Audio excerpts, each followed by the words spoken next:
Assalamualaikum sahabat Yarsi. Saya dengan Vina, dokter umum di Rumah Sakit Yarsi. Hari ini kita akan berbincang-bincang tentang pembesaran prostat atau BPH. Saat ini sudah bergabung dengan kita Dr. Firmantia, spesialis urologi yang menjadi narasumber kita. Oke, untuk pertama kali nih dok, apa kabar dok? Ya alhamdulillah sehat-sehat. Iya, alhamdulillah ya dok ya. Ya. Oke. Untuk BPH itu sendiri itu apa sih dok ya?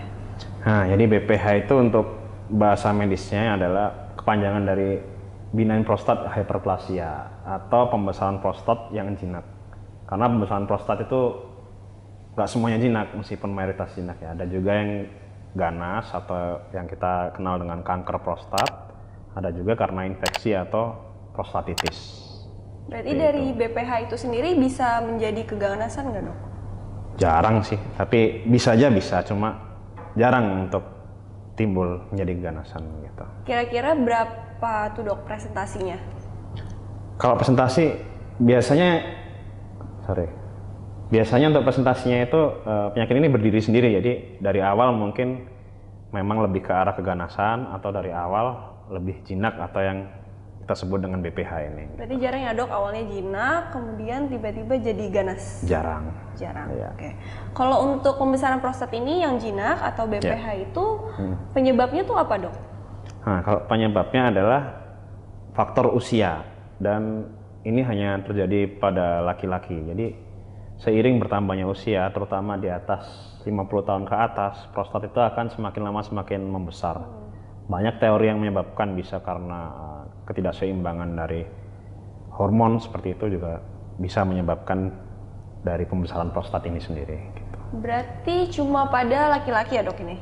Ya, laki-laki aja. Untuk cara mengenalnya kalau laki-laki itu punya gangguan ini gimana tuh dok? Nah, jadi untuk gejala awal yaitu masalah saluran kencing, yaitu yang pertama bisa juga kencingnya tidak tuntas, bisa juga sering kencing di malam hari atau sering kencing di siang hari, bisa juga merasa pancaran kencingnya itu tidak kencang seperti waktu muda dulu, bisa juga nyeri atau bisa juga kencing keluar darah atau dalam bahasa medis hematuria. Gitu. Nah seringnya pasien-pasien BPH ini datangnya itu dengan chief complaint atau gejala utamanya apa dok? Yang paling sering adalah kencing terasa ada sisa, jadi tidak tuntas. Lalu yang kedua bisa juga kencing malam hari, dan yang terakhir yang lumayan baik juga adalah tidak bisa kencing. Jadi datang dengan tidak bisa kencing atau sudah terpasang selang kencing atau kateter gitu. Baik. Tadi dokter bilang kan ini pembesaran prostat itu karena faktor usia ya dok ya? Ya. Berarti semua laki-laki nantinya akan punya gangguan ini ya dok? Betul, cuma memang semua laki-laki nanti di atas 50 tahun prostatnya sebagian besar akan membesar.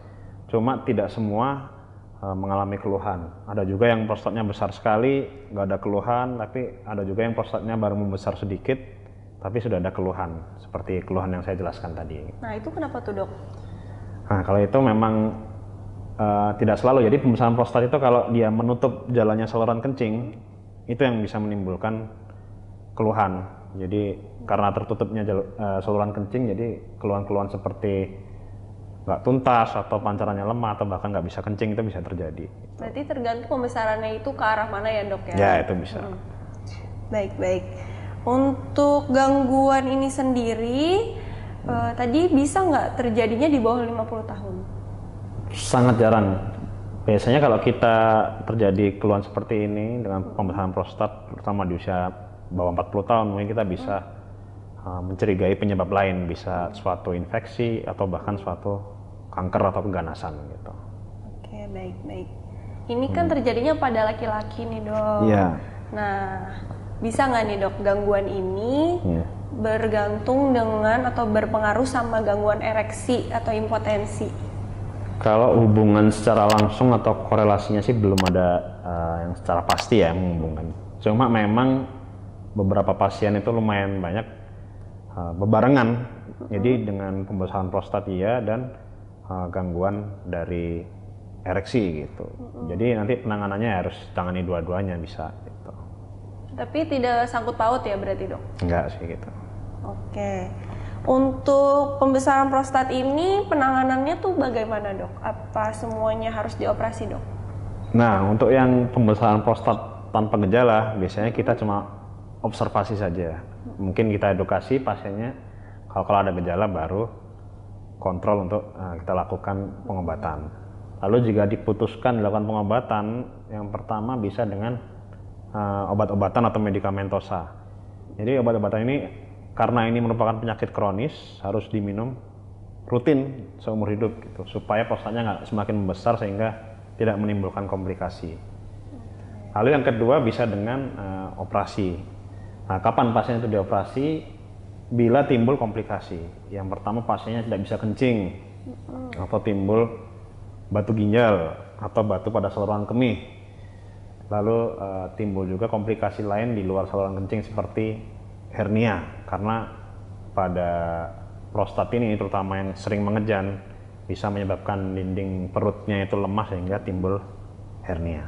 Nah, kalau ada komplikasi seperti yang itu tadi bisa kita lakukan operasi gitu. Sudah mutlak ya itu berarti dok, harus dioperasi ya dok ya? Betul. Nah, cara operasinya itu seperti apa dok? Nah, kalau zaman dahulu itu kita dengan pembedahan terbuka, yaitu dengan pisau kita belek perutnya, terus diambil prostatnya, dijahit lagi. Cuma itu beresiko dan perdarahannya lumayan banyak gitu. Nah, untuk saat ini kita bisa menggunakan terapi tanpa menggunakan pisau atau tanpa dibelek sama sekali. Jadi nggak ada bekas lukanya. Jadi nanti masuk alat lewat saluran kencingnya, lewat alat kelamin, seperti endoskopi itu atau ada kameranya.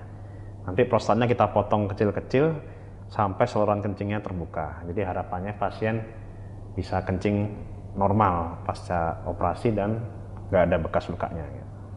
Itu cara ngambilnya itu gimana dok?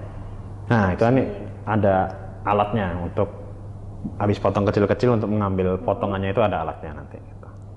Oke, untuk penderitanya ini kan kebanyakan tuh usianya udah lanjut ya dok ya. Ini aman berarti dok untuk usia lanjut operasinya? Aman karena perdarahannya relatif sedikit dan operasinya juga waktunya relatif cepat. Biasanya 1 jam sudah selesai. Lalu rawat inapnya juga nggak lama, biasanya 2-3 hari sudah bisa pulang. Gitu. Oh iya, baik-baik. Kalau misalnya sudah dioperasi nih dok, mungkin nggak gejala-gejala ini atau pembesaran prostatnya itu muncul lagi? Nah itu mungkin cuma rata-rata biasanya di atas 5 tahun, dan itu nggak semua pasien yang sudah dioperasi di atas 5 tahun pasti muncul lagi, nggak selalu. Cuma di atas 5 tahun itu tidak selalu kalau habis operasi kita operasi lagi gitu. Nanti tergantung dari keluhannya, apakah ada komplikasi seperti tadi apa tidak. Bila tidak ada bisa kita bantu dengan obat-obatan saja gitu. Oke. Selain ini dok nih ya, dari pembesaran prostat, untuk di bidang urologi itu sendiri, ada nggak dok kasus-kasus lain yang ditangani? Nah, selain prostat, yang paling sering datang ke dokter spesialis urologi adalah pasien dengan batu saluran kemih, bisa batu ginjal atau batu ureter atau batu kandung kemih, itu sering datang. Lalu yang kedua, masalah dari organ reproduksi pria, bisa gangguan ereksi seperti yang tadi dijelaskan, lalu bisa juga varikokel atau ada pelebaran pembuluh darah di daerah kantung zakar itu, seperti itu yang bisa ditangani. Kalau pada penderita perempuan tuh dok, biasanya kasus-kasus apa aja tuh dok? Nah, kalau perempuan yang paling sering selain batu adalah infeksi saluran kencing gitu. Itu juga banyak untuk datang ke urologi gitu untuk berobat. Kalau dokter sendiri pernah operasi apa aja tuh dok yang unik atau susah gitu dok? Kalau di RC selain operasi prostata, di operasi batu juga banyak. Bahkan yang mungkin karena batunya sangat besar di ginjal perlu pembedahan terbuka, atau yang operasi batu ginjal yang tanpa menggunakan pembedahan yang luka operasi yang besar juga bisa gitu. Ya baik dok. Ya. Begitu ya. Baik.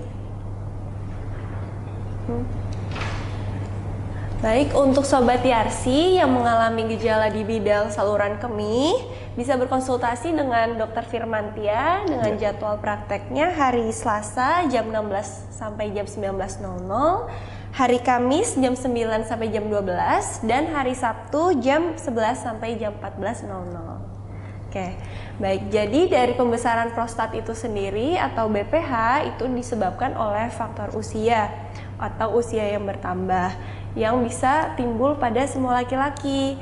Untuk modalitas terapinya dapat berupa obat-obatan dan juga operasi. Untuk operasinya bagaimana dok tadi?